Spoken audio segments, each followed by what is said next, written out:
Today we're going over the new remote gateway registration feature in API Connect on SaaS. So under this instance settings panel, we have a new remote gateway panel where you just click the register button.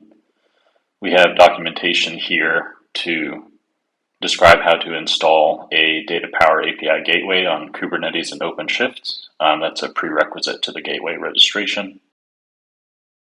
Here we'll want to enter the namespace of where our gateway cluster is deployed. That fills out the namespace in the secret below. So we'll want to copy and paste that into our cluster. In our case here, we already have this secret created from the spec defined in the UI. You can see that there. And the other important part is to have these two properties set correctly in your gateway cluster. So we'll take a look at that.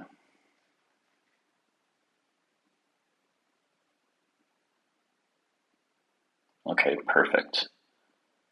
So there is our CA secret, and there is the JWKS URL. So as we can see, those have been set to match appropriately. So if you are updating these properties, it will cause a rolling restart of the gateway cluster pods. So once you make those changes, you want to wait and make sure that the gateway cluster is in the ready state before proceeding. So here we'll enter the title, how we want it to appear, and then the management endpoint of the gateway cluster. So that's available in the specification here. There it is, the gateway manager endpoint. And it does need to be prefixed with HTTPS. And then we provide a path below to find this secret. So that's the gateway manager endpoint certificate. Yours could be called something else. And for this step, we need the ca.cert value. So we can copy that directly from the OpenShift console, paste it there. And next we have the API invocation endpoint that's also defined in the spec. That is right there. Again, we need the HTTPS. And then similarly, we need the TLS cert and TLS key values for the gateway endpoint certificate. That's the secret reference right there. Again, yours might be named something different than mine, but it's the secret reference at that point in the specification. Okay, so we need the TLS cert. Copy that. Paste that over here. Then we need the TLS key. Perfect, okay. Next step is to register it. So this can take a little bit.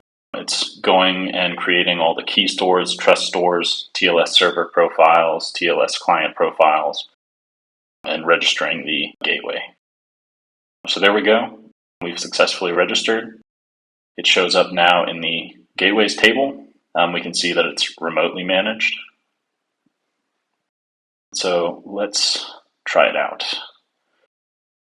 So we will publish an API to it, to the new gateway. We'll do this Echo API.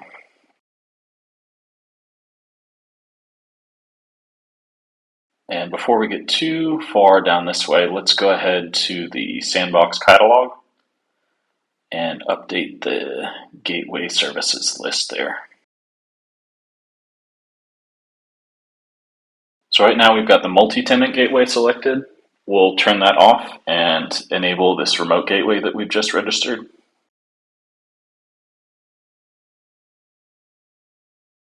Okay, so let's get back to editing the API.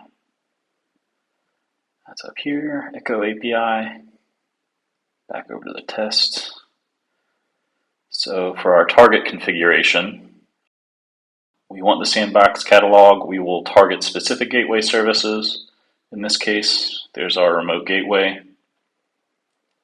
Okay, we'll auto-publish.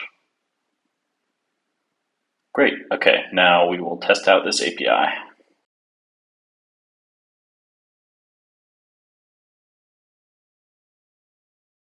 There we go. We got a 200 in the expected response. So everything looks to be working well. So you can also inspect the logs, see if anything's going on, any errors in there. Yeah, with deploying in your own cluster, you've got direct access to all that information.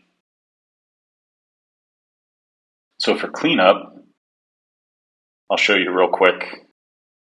You will be blocked from removing the registration if you have any resources still associated with the remote gateway. So you can see we got an error message there. So what we'll need to do is clean up this product. So we'll go ahead and retire it and then delete it. And then over to catalog settings, we will unconfigure this remote gateway and reconfigure the multi-tenant gateway.